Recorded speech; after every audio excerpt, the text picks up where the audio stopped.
Phoenix Wright. Oh yeah, baby. I've said it. There's no turning back now. Whether I can find the truth, whether I can accept the truth, it's all up to me now.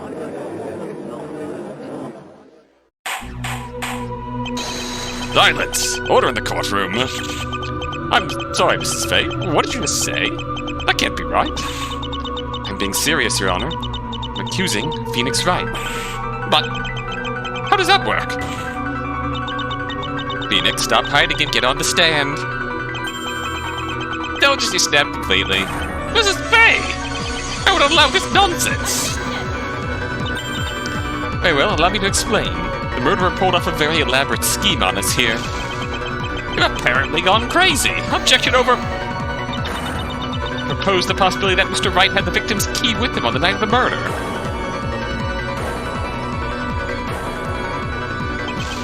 That's impossible! What would that explain? And why Wright of all people, anyway? It's quite simple. Something really suspicious happened during that night. I'll go and call the police. You stay here, protect the corpse. This is my first complaint. Why would he do that? the rest of the court standing there like, Are you flashbacking without us, Mia? Why would he do what? The murderer could have just still been around, yet he just left me alone near the corpse. No normal person would just leave a woman behind in a fresh crime scene like that. I would. Unless he knew that there was absolutely no danger for me. Or he simply didn't care. Continues. Phoenix stayed away for 35 minutes in total. That simply isn't acceptable. What is his excuse? This is apparently an out-of-service area for my cell phone, so I had to drive all the way into town. First of all, how did he even know that? He never even tried to make a call from there. He immediately ran off. Also, it takes 10 minutes to reach the town, where he'd obviously get a signal. And if he didn't, he should just have alternatively driven to Larry's house.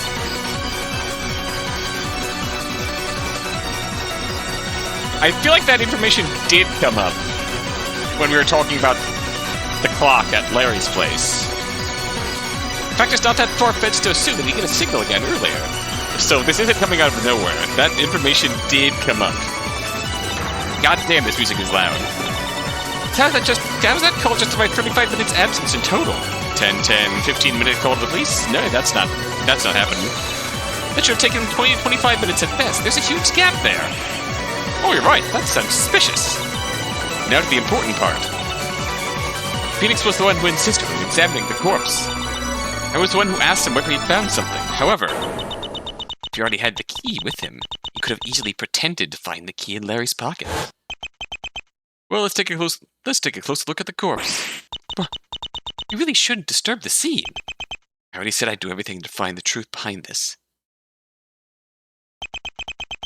Found something? Doesn't seem like it. Wait, what's this? He is a card shark, so he could have very easily, just, hid it up his sleeve and, played a little sleight of hand. Thank you, Mia. A simple sleight of hand. Nothing more, nothing less.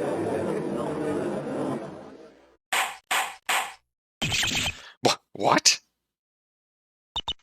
It's true that after light went out, no one could have locked the door and returned the key. This is, however, only true for all but one person. Phoenix Wright could have locked the door during his suspicious absence after the murder. When he came back, he could have returned the key into the pocket while examining the corpse.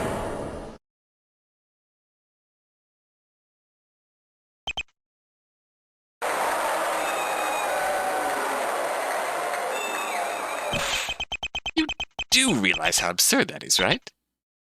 Get Mr. Wright on the stand, at once. Clearly His Honor doesn't find it absurd.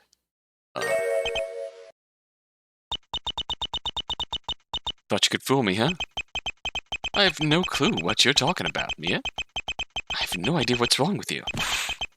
But this is a joke. You're really taking it a bit too far. This is a murder case, not a joke. I'm dead serious.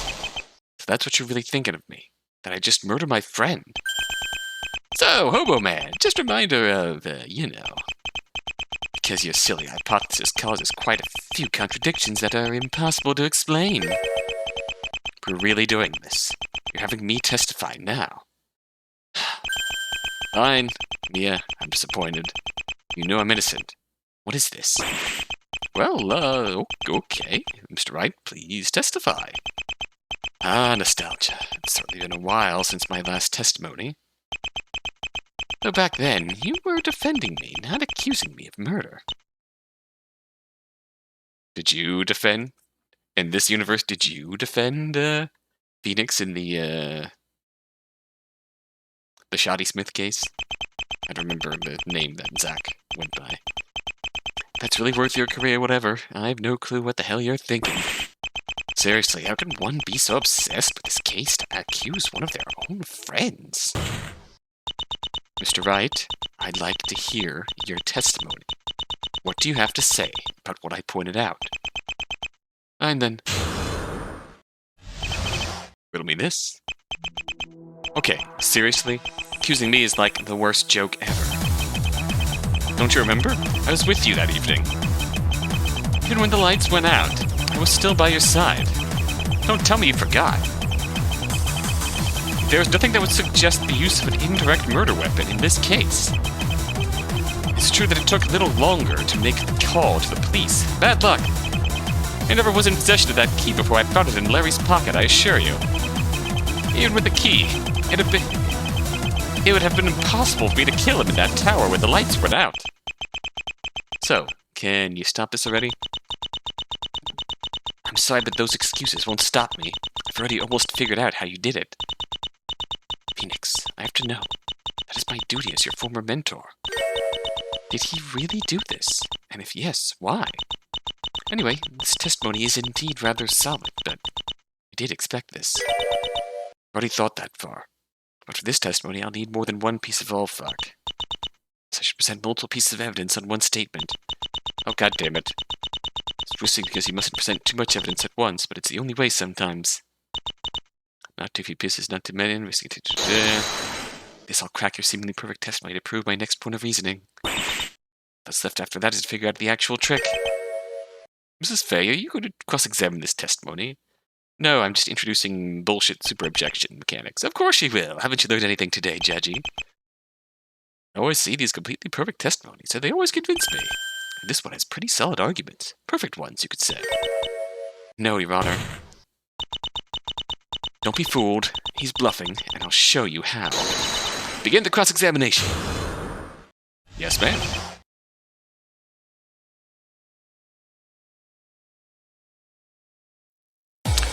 Oh, fuck.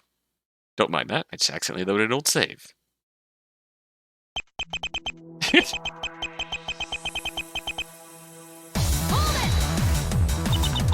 Why so defensive all of a sudden?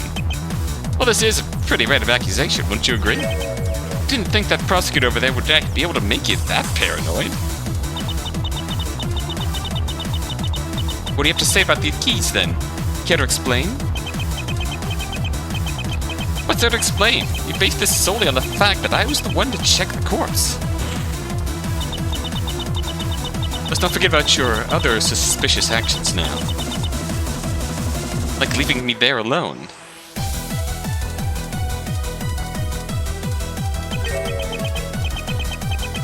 Look, I'm sorry. I couldn't think clearly. Nothing wrong with that, right? I'm not sure what to think of this. Please, go on for now, witness.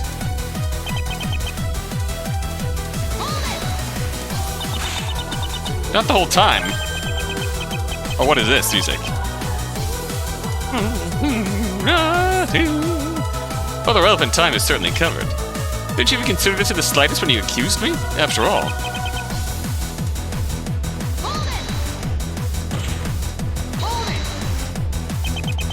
Nothing to ask here. You yourself are the witness to confirm this.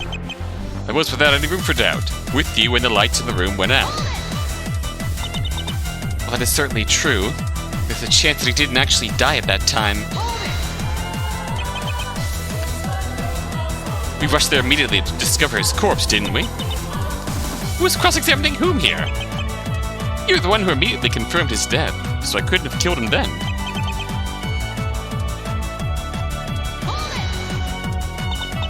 Or is there? Objection! Hey, I'm not sure if you're still aware of this, but figuring that out is your job. Oh then, obvious trick question time. Can you prove there is one? You're gonna penalize me, not like this.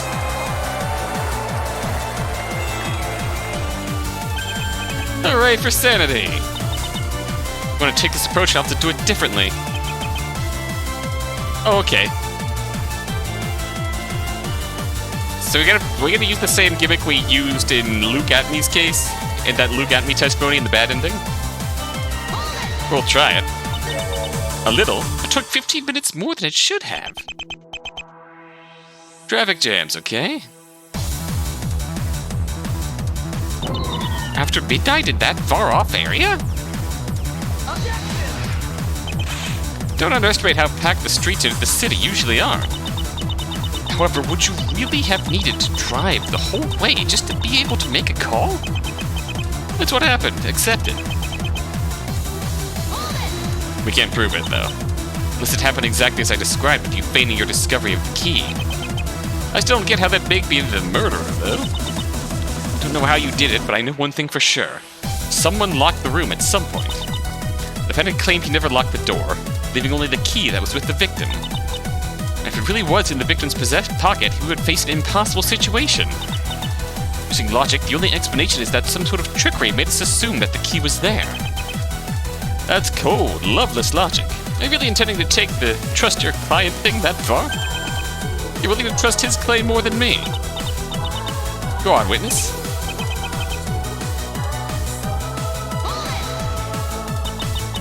What if he... I couldn't have killed him beforehand since we saw him arrive alive. I couldn't have been the one to kill him when the lights went out because I was still next to you. Finally, I couldn't have killed him during the 35 minutes I needed to call the police because he was already dead. Ack. Can't argue against that logic, at least not for the moment. Mr. Wright, it's interesting to see that you still have the habit of always interrupting people. Well, old habits die hard. And courtrooms are always reminiscent of those old times. That's definitely not funny at the moment. I'm convinced now, but that doesn't help me figure out how he did it. Maybe I should clear up another matter first before I focus on the most obvious problem. That bluff, I should take care of that flawed suggestion first. I'm quite sure I have the evidence to do so. Well, there's still a problem left after that.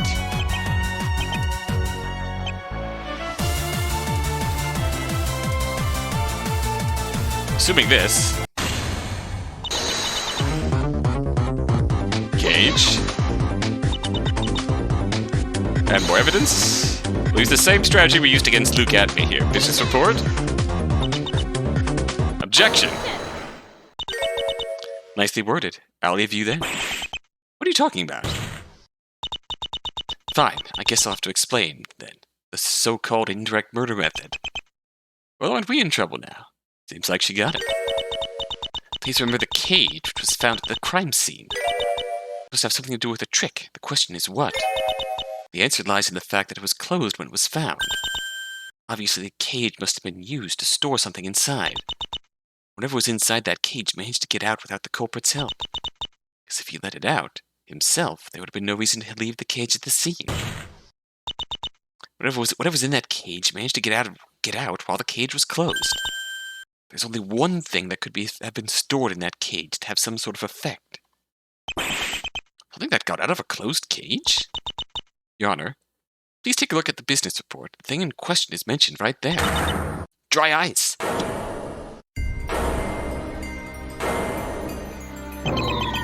What's dry ice? Put it simply, frozen CO2. And I also heard if you put it in a plastic container, you can create a very effective bomb. Oh, I see. At least a very effective noisemaker. What is CO2? Judge, please. Carbon dioxide. Let's say you're in a completely sealed up room. You'd slowly consume the oxygen in the air and turn it into carbon dioxide. It'd take a while, but that's why you'd eventually suffocate in such a room. Oh, I think I got it now. What we breathe out, I see. Please note the fact that its frozen state will directly turn into a gaseous state at room temperature. It's the only thing that could have escaped the cage without leaving any trace.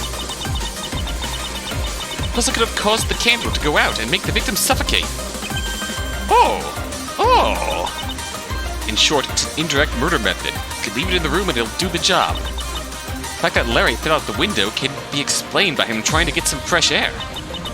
He fell unconscious before he could fully open it, and fell out the window after that.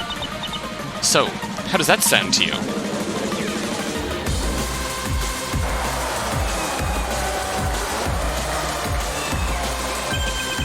Cool trick!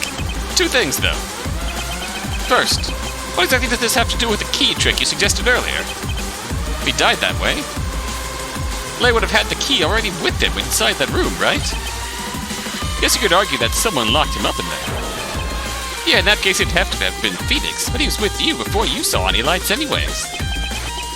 The second, more important point, why exactly am I being suspected again? This dry ice, shouldn't you accuse someone who actually had sufficient amounts of it?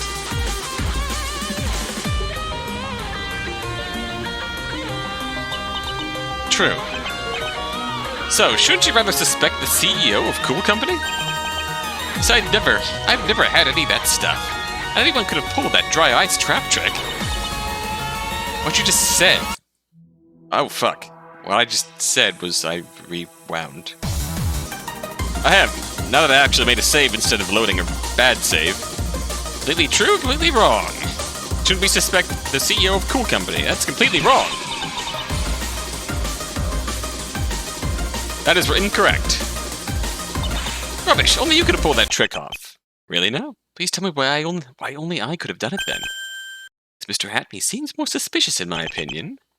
And you will find no evidence of me buying dry ice somewhere, because I never did, obviously. Just have a point there. This dry ice doesn't seem like something you'd get everywhere. Afraid your theory doesn't point to Mr. Right at all. Wait, how? Fell for an obvious bluff there. Damn it, Mia. Concentrate. Completely true. You're right. This does in no way indicate you as the killer. Then again, that was exactly your intention, wasn't it? Now, how do you mean that? The cage contained dry ice to suffocate the victim to death. That's what you wanted everyone to think, right? All I can say about that is, nice bluff.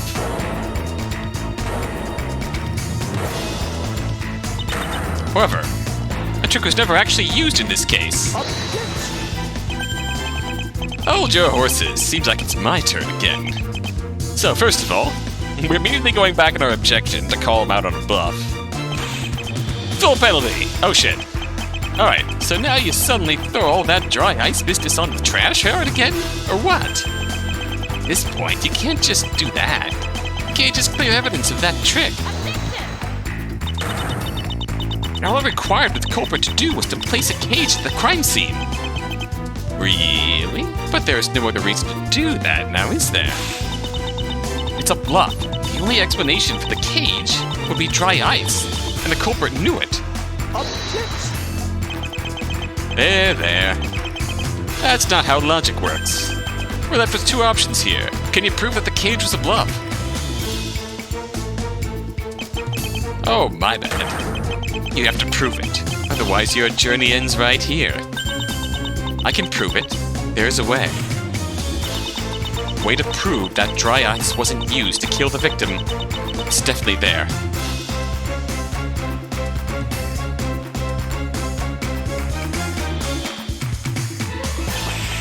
Well, you'll only get 1 shot, apparently. Seriously? You're still choosing this over giving up? 9. Prove that the cage wasn't used as some sort of dry ice trap.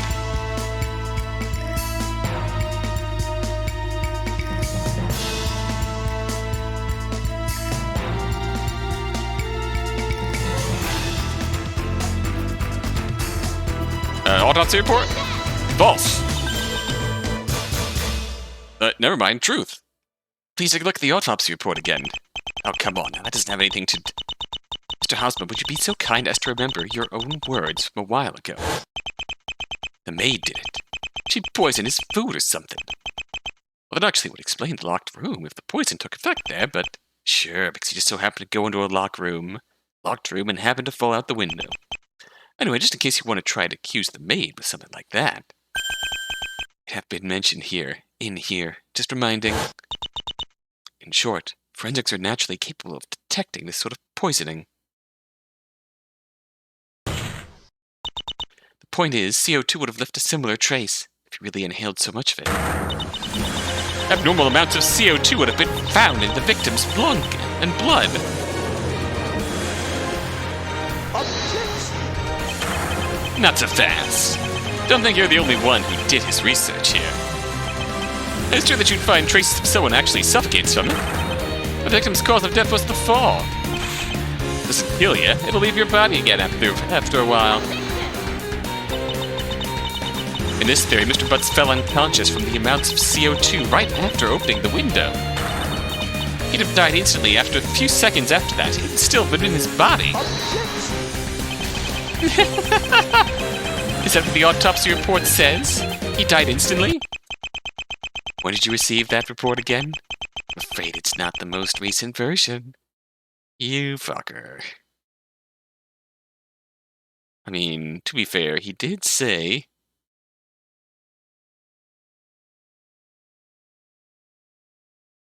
He did say...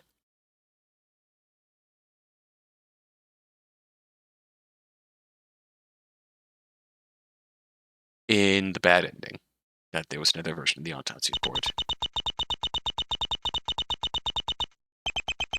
I'm sorry, but this new version documents quite nicely that he could have lived for a few more...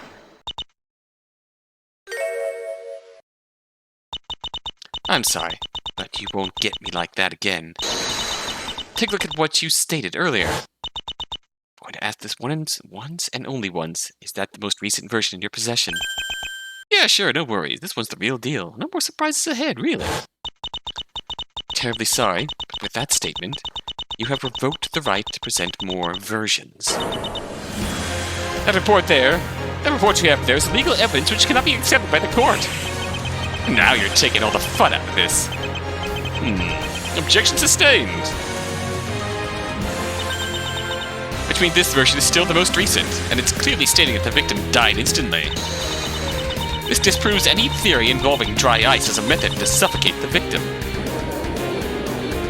You could quibble about the rules of evidence here in Phoenix Wright canon, but fair enough, we'll buy it. So let me get this straight. You deny the explanation you came up with, leaving you with no other option but to accept that the defendant did it after all. Wrong. I proved one important thing. This cage is nothing more than a bluff, planted by the real criminal. And taking this in addition with the written challenge, it's obvious that someone tried to frame Mr. Atney. Which means both Mr. Atney and the defendant can't be the culprit. Too bad you can't prove a thing regarding that. There would have been no reason for Mr. Berg to leave such a cage at the crime scene. Who knows, maybe this is all part of his plan. Such a plan would be way too risky. There was the chance that nobody would guess that far. No, it was more like an insurance policy, just in case someone gave the case some actual thought. Come to think of it, it was Phoenix who pointed out the cage to me in the first place. And he also reminded me of it several times, trying to make me solve that problem. That is true. Anyway, the cage was a bluff to distract from the real issue. Maybe it was also there to provide a satisfying conclusion for me, but it simply doesn't work. Do you seriously believe I could pull such a giant bluff?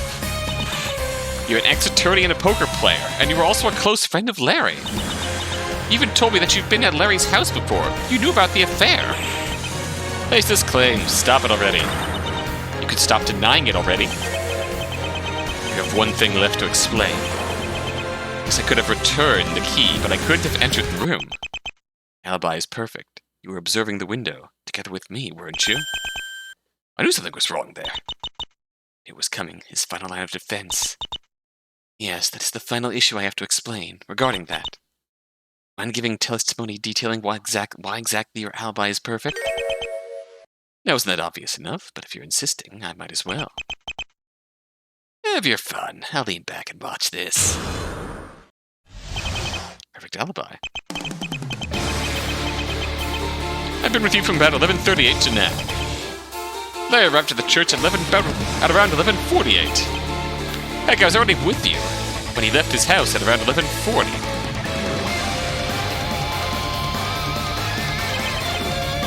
During this 1 hour we waited, I did not go away once, as you should know. Given that no indirect murder method was used, no time period in which I could have killed him exists. This is what I'd call a guarantee of my innocence. Therefore, I am not guilty of this crime. Happy? This is certainly the tricky part. Wait, I had this idea earlier, but how did it go again? Well, Faye, you yourself knew that Mr. Wright can't be the culprit. Well. One of you two is going to fail epically. But who's it going to be, I wonder? Says the one who has nothing useful to add anymore. Anyway, this established Mr. Wright's innocence. Not so quick, Your Honor. There's still one cross-examination left. It's the one that will decide over victory and defeat. But it's perfect. Hey, Judgy Poo, don't ruin it now. What'd you call me? This is the ultimate clash of fates, the climax. So we need appropriate odds. The unlimited penalty for a cross-examination? Pardon? I thought you were the one questioning the point of this. That was indeed my opinion. Very well, you may perform your cross-examination with appropriate odds. What in the holy Magatana? Your Honor, that's just ridiculous. All I demand is an actual chance. What's the matter, Mia? Can't do it without some bluffs? Aren't those exactly the methods you said I used? The ones you never approved of? Just making a point there. Don't sink down on his level. Yours is already low enough. Says Faye, you'll only get this one chance. No compromises. Understood, Your Honor. Too bad there's no way to actually break such a perfect alibi with just one shot, is there? It's the perfect form of defense. You should know that, Mia. Are your weapons really powerful enough to break through this? What I can estimate today. No way in hell. Okay, maybe in hell. Oops, was that a hint? Maybe in hell? I'd like to begin the cross-examination. I won't rest until I know how you did this, Phoenix. I'll expose the flaw in your alibi. I didn't expect you to rest. Feel free to go all out with the one chance you have. Perfect alibi. Perfect alibi. Is that really the truth? Well, you're supposed to know that. Well, that's an interesting smirk. That is definitely a new expression. I like that.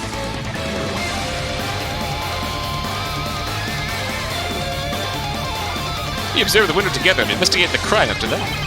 Everything after that should really be relevant, but since you didn't really get any sleep today, it's obviously easy for you to note that I didn't make any slight detours. Hope you're not planning to tell the court any lies regarding that.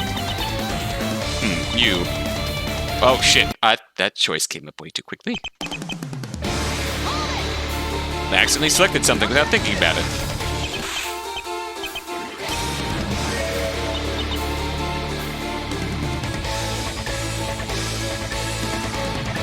Okay, with me the whole time, or actually not.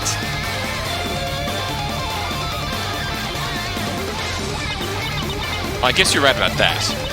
Wouldn't really matter anyway, right? I don't think I should be taking any risks here. Oh, what's that? You actually backed down? Huh. 11:48. True, we saw him arrive. And again, it was rather dark, wasn't it? Why didn't he come and greet us? I suppose you could argue like that, but that's a rather pointless possibility for your case. Yeah, that's definitely a new expression. That's Elvis Smirk. I like that. Larry was the one who was supposed to take the test, so he did. I'm afraid it couldn't have been me posing as Larry or something. I was right next to you. Why didn't he come over and greet us or something? Because he was in a hurry, perhaps. We'd still have had 12 minutes, enough time for a quick hello. Maybe he thought it wasn't. And there was no real reason for him to waste time anyway. You have no evidence suggesting the opposite.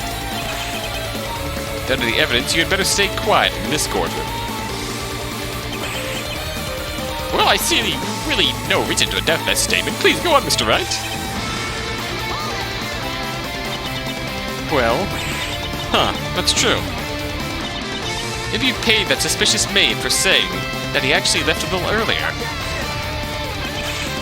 You have no evidence suggesting something like that. How do you explain that we actually saw him arrive then? That's pretty pathetic. I recommend at least a bit of planning before you come forward with your bluffs. Now I must have heard. You're not bad at this, Bobo Man. Heck, it's obvious something has to be proved wrong somewhere, but I can't prove a thing like this.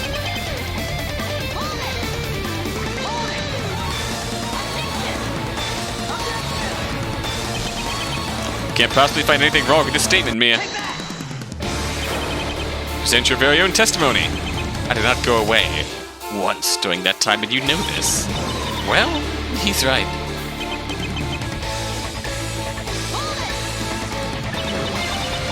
What if there isn't a possible indirect method? Is that exactly what you splendidly denied earlier? Dry ice is... Oh, that's an interesting expression. Dry ice was pretty much the only option to explain the case, but it wouldn't have made sense. No, Larry was killed directly. I couldn't have done it. Better start looking for flaws in his alibi, but... This is the last hurdle I need to overcome. How would Phoenix do this? I'm sure a lot of this testimony is just a huge bluff. Question everything we assumed to know. Is there a way for this to work? There must be a way to do this. I have to remember.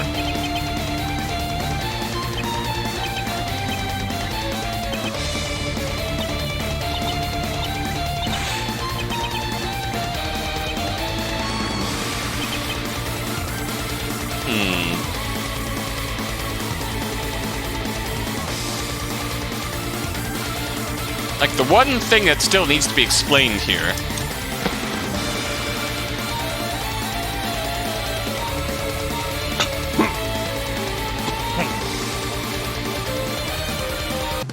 Sorry, something went down the wrong pipe there.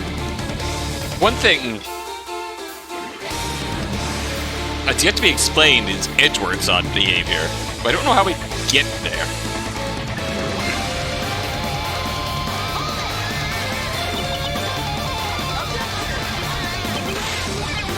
Alright,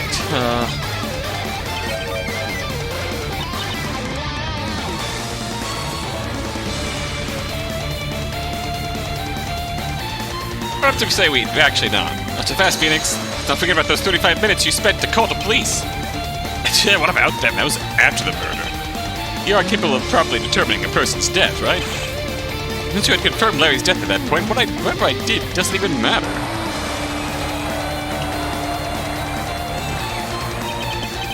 Hobo apparently prepared his logic. Solid stuff. So, like, penalty? Question something relevant next time. Oh! The victim was already dead at this point. Doesn't mean it isn't relevant. You're serious, right? I demand this be added to the testimony, Your Honor. I'm not sure if you're going anywhere with this, but seeing how it has worked in the past... I'm really going to be that nitpicky about every single detail. Look who's talking.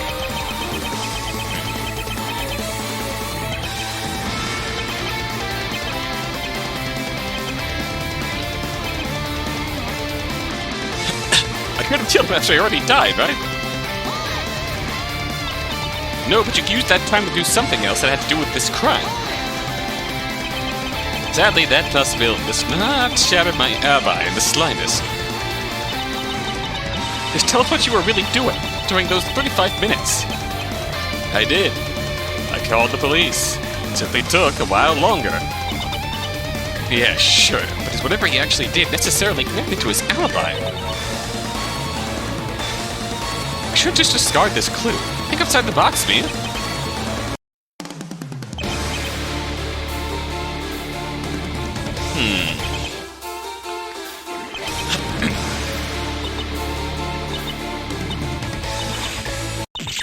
It's impossible. I can't break any of his statements. And if I were to point out a flaw, it would be meaningless for the overall picture. There's a way. Sending multiple pieces of evidence wouldn't help either. It's too early to cry. Uh-oh. Diego?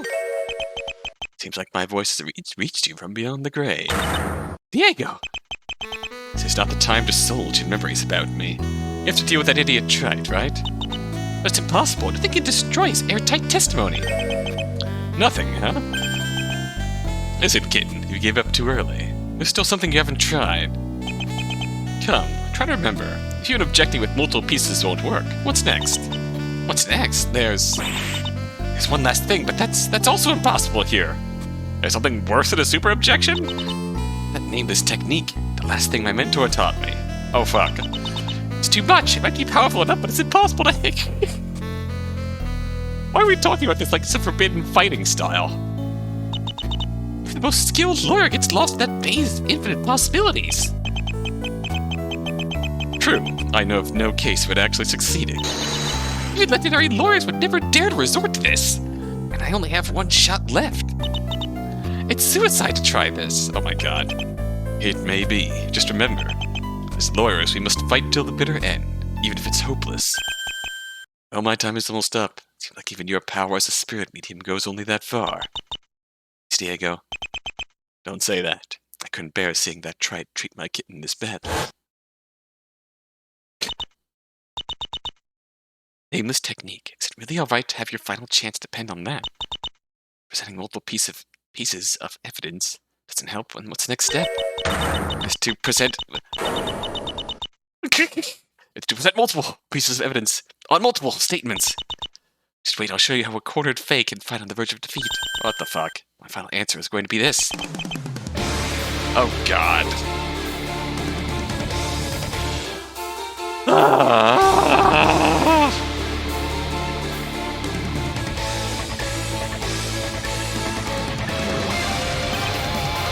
Alright, how did this bullshit work?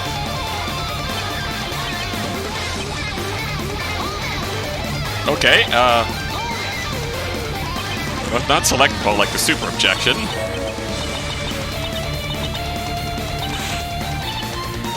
Oh, okay, we can just use it now. Not the save point. Sure, why not? Supra objection. Why the fuck not? Very well. Time to strike. First, I'll have to make sure that the evidence I present explains the following things. 1. What's the wrong assumption in Phoenix's testimony? 2. What actually happened? You need to explain this if I claim something is wrong.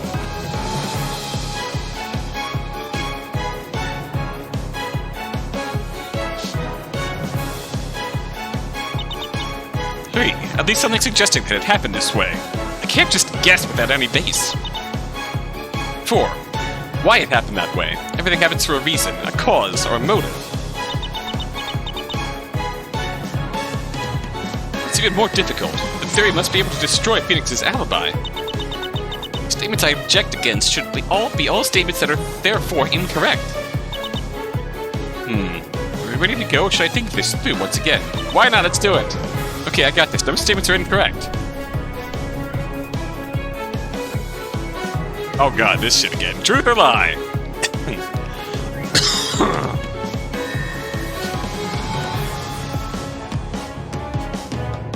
Let's play the game. It's truth.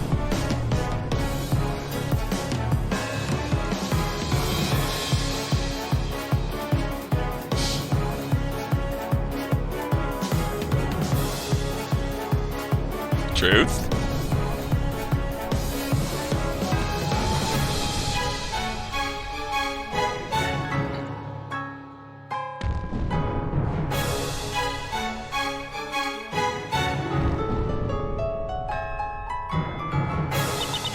Good. Now for the evidence, I need to present this theory.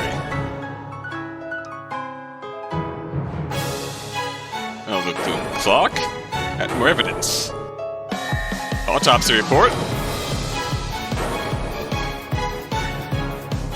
Anything else we need?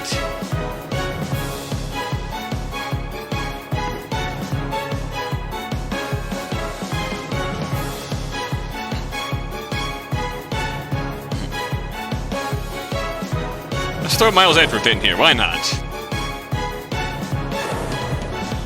Let's throw the key in here, too. God, God.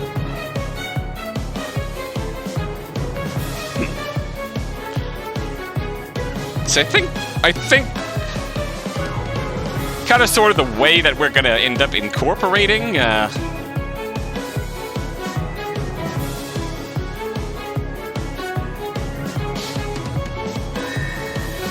I think the issue with the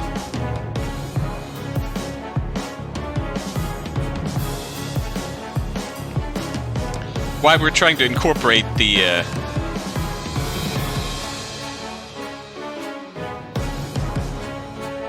what am I trying to say here? We're trying to incorporate the strange actions of Miles Edgeworth. And the fact that,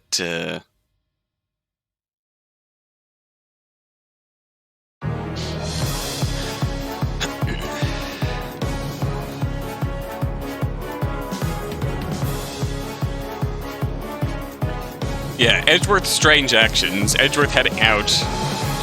Clock changed at Larry's house, causing him to leave early. We don't know where Edgeworth is now. The timing on Larry's autopsy says 11 p.m. to 1 a.m. I suppose it's theoretically possible that the Larry we saw was not in fact Larry. And the Larry that they autopsied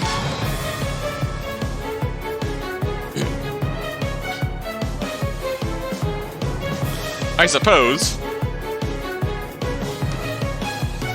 could have been killed elsewhere? I don't know. Present the key, why not?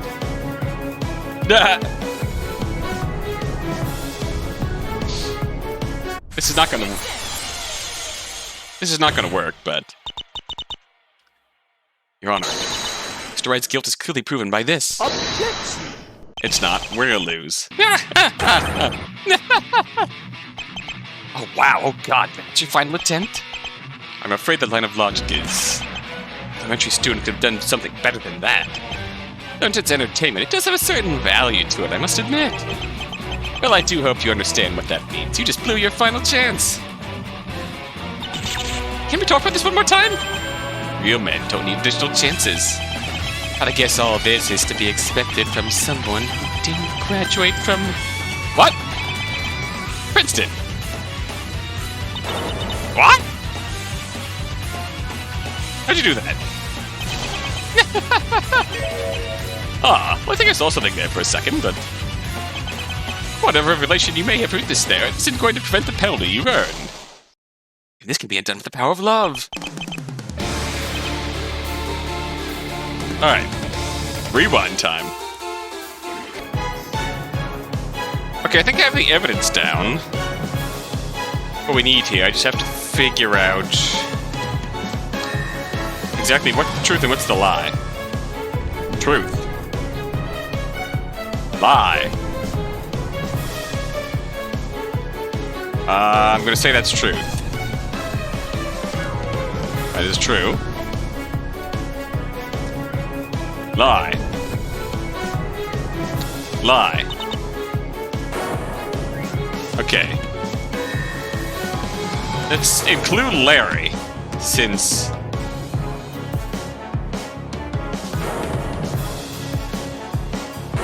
we'll include Larry along with Edgeworth. Add more evidence. Give me the clock. The clock is part of this. Add more evidence. The written challenge.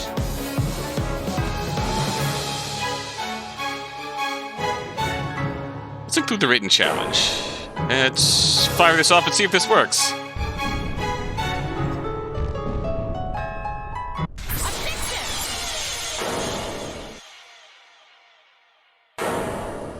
What's this different? Did we do it?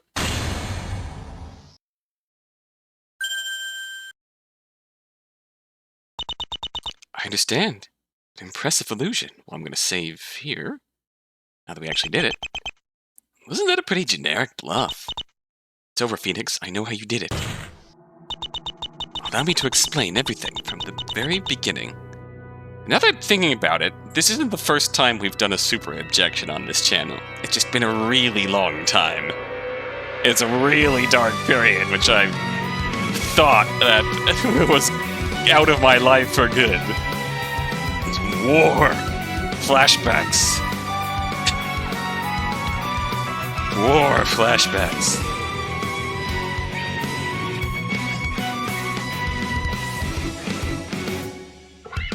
War flashbacks. Alright. Obviously, the execution of this crime already began about a month ago. You stole this key from Peter Berg, since this church was the perfect location for your plan. I don't see how this has anything to do with my alibi. Next, you said key to Larry, together with a faked challenge. Judging from what you and the maid stated, Larry got pretty nervous because of the challenge. Being a good friend of him, you were obviously able to predict this.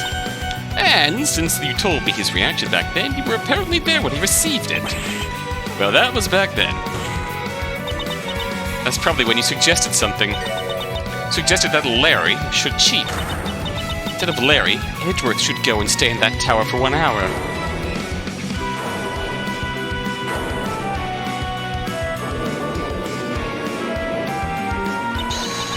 That's what Larry was arguing with Edgeworth about. He tried to convince him. They described it as Edgeworth denying something. Well, he tried to refuse. It seemed like they reached an agreement in the end, though.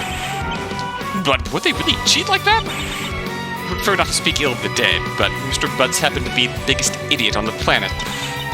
Anyway, this changes everything. Think about it. We'd had some serious troubles deciding who carried the suitcase.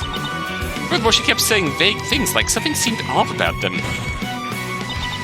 That suitcase did, in fact, contain clothes. However, it was Larry who carried it. When Miss Maria peeked in Mr. Edgeworth's room earlier, she actually saw Mr. Butts. Since she only took a peek and saw him from behind, packing clothes into a suitcase, she obviously couldn't tell that it was Mr. Butts who had just changed into his disguise. Later in the living room, however, he was unfortunately spotted while trying to sneak past her. Naturally, even the best disguise wouldn't exactly help him if they actually started talking. That's why he got so nervous and just mumbled something to satisfy her. Now, obviously, he couldn't tell her his real destination. That's why he tried to sneak out in the first place. We'll never know what he tried to say, but Cool Company was definitely not where he was headed. Right, he tried to sneak out, so that actually has to be interpreted backwards. Wait. If he didn't want to take the test himself, why did he have to do that? Simple. The maid spotted him at home while expecting Mr. Edgeworth. He'd have some trouble explaining, considering he was supposed to be at the church. Well, that's probably what Mr. Wright made him believe. So Larry actually left at around 10:40, carrying a suitcase with spare clothes to change back later. But the plan was to meet up at a specific location later, just change back, maybe at Phoenix's place. What awaited him there was death. Phoenix threw him off from some high location. It was probably only 7 meters high, as stated in the original autopsy report. It was probably shortly after 11 p.m., so there was enough time to drive the body to the church. There, he planted the corpse at the foot of the tower, covered within darkness. After that, he drove back, picked me up, and waited near the church. The person we saw arrive at 11:48 was actually Mr. Edgeworth. Moved into the tower and waited for a whole hour. The silhouette we saw was also him. Then he left again, but the candle Larry prepared didn't have a candle holder, so... Yeah, it was probably Larry interpreting you may only bring a candle a bit too literally. He couldn't take it back out with him again because of the wax, so he apparently just blew it out. In contrast to Larry, Mr. Edgeworth, a man of reason and logic, didn't really mind walking through the dark. Obviously, he had to make sure that we didn't spot him on his way out to congratulate him. Simply because if I'd seen him, that might have blown the disguise. Things went wrong. He encountered Peter Berg. And yes, Peter Berg actually hit Mr. Edgeworth when he was about to leave the room. Of course, that prevented Edgeworth from locking the room again. He just lay there unconscious. However, when we discovered the corpse, Mr. Wright left for 35 minutes to...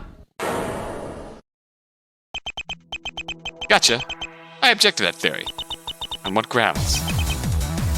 First of all, the obvious question. If Edgeworth was really in the tower, why leave earlier? The test was technically a failure because of because of that. Fair enough, if everything went as you intended, we'd never have known. However, the most perfect plan could be ruined by something so trivial you never saw it coming. Remember this clock? The one that's 10 minutes fast? That has absolutely nothing to do with the test. Oh, but I can connect it quite convincingly. You simply have to figure out one thing. Why did Mr. Edgeworth tell the maid to change the time? It was part of some kind of plot. He could have done so himself, so that it'd be less suspicious. But no, he simply asked the maid to adjust the time. There's only one reason why he'd do that. But what could it be? It doesn't make sense. The most obvious reason in the world. Mr. Edgeworth genuinely believed that was the correct time. I see what you mean there. I always feel like I'm years ahead of all of you. It's the only explanation why he'd do that. Maybe his wristwatch was low on battery. Incidentally, this does match up quite nicely.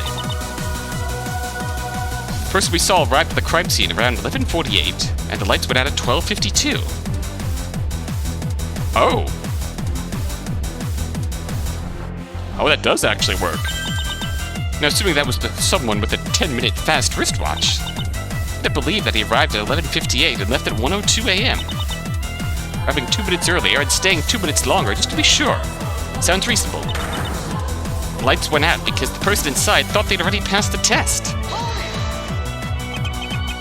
Well, well, well, that is a convenient coincidence. Wouldn't that mean I couldn't have known about the wrong wristwatch? Don't claim I manipulated it. How insecure is that? You could have discovered that his time was off before the test. That'd be a ridiculous pain. True, but that does only mean that it wasn't part of what you wanted. Because originally your plan intended something completely different. Care to explain? Very well. Taking the clock accident out would mean that the test would have succeeded. Thinking back. Maybe the candle didn't last long enough. I'm sure there's a normal explanation for this. Yeah, I'm sure that's fine. There's no need to worry about Larry. You really didn't want me to find that corpse, huh? Apparently, your original intention was to leave with me after that. You'd probably have wished me goodnight and met up with Mr. Edgeworth to silence him. After that, you'd probably have returned to the crime scene once more to finalize the setup. Considering the cage in the letter, you wanted to subtly frame Mr. Atlee with a fake dry ice trick. Police could have assumed that he trapped the victim by blocking the door to the tower room. The autopsy report and my testimony would have provided a perfect alibi to you. Because of Mr. Edgeworth's wristwatch, you had to adjust the plan. We discovered the corpse earlier than you intended. It also explained why you had to suspiciously leave for 35 minutes. You had no other choice. Going to your theory, I wanted to meet up with Edgeworth at some place anyway. Why exactly would I have to leave for 35 minutes again? Mr. Edgeworth was knocked unconscious by Mr. Berg. The police would have...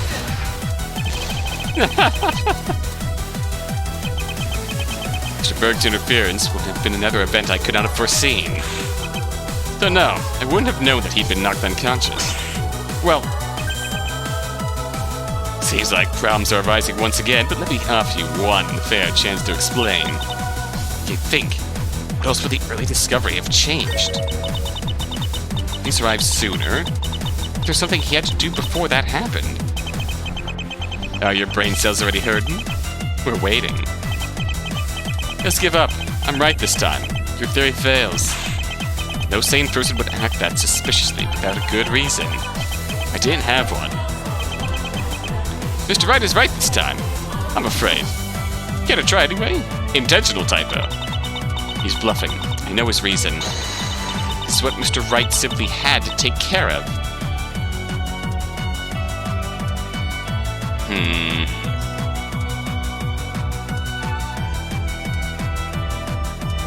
The window? The window. The window. Assuming my theory is true, the victim never fell through that window. The cage had probably been placed in the room beforehand, but that wasn't the case for the window. If the police rushed there before you, they would have found a closed window. That would have been really disadvantageous for the solutions you were trying to suggest. Therefore, you had to intercept Mr. Edgeworth to get his key and open that window.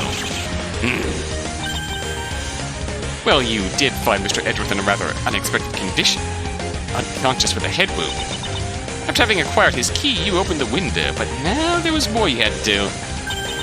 Mr. Edgeworth had to be taken care of, which naturally took you suspiciously long.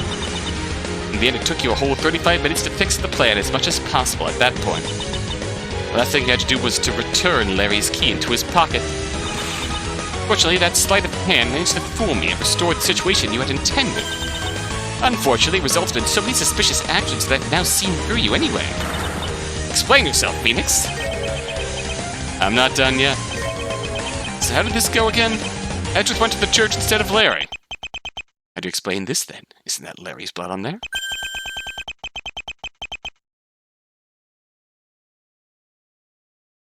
His fingerprint found this one testing for the small blood stain. Yes, I was under that impression as well. On my theory, it certainly can't be. Care to explain this serious contradiction then? I have much of a choice. Yes, I can explain how this came about.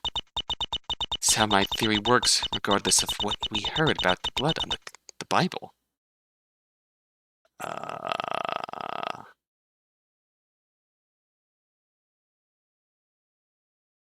Ozma.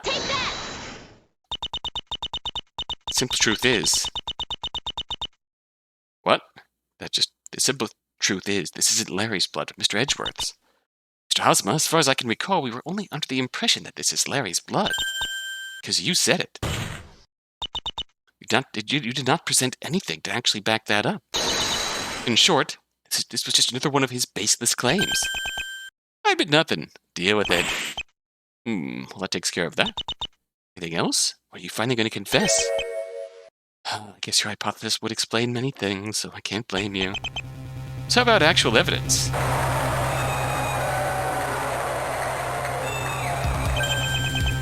Finally, you're asking the obvious question. I'm afraid there's no decisive evidence against the Hobo Man. Suppose that was the point of his oh-so-perfect crime, though. Bluffs, as usual. Nothing but bluffs. Sometimes I think everyone just bluffs their way through life. That was certainly the most ridiculously elaborate theory I've ever heard in my life, Mia. But that's all it is. There will be no verdict without proper evidence. Even if you never give up, an attorney can only get that far. I suggest you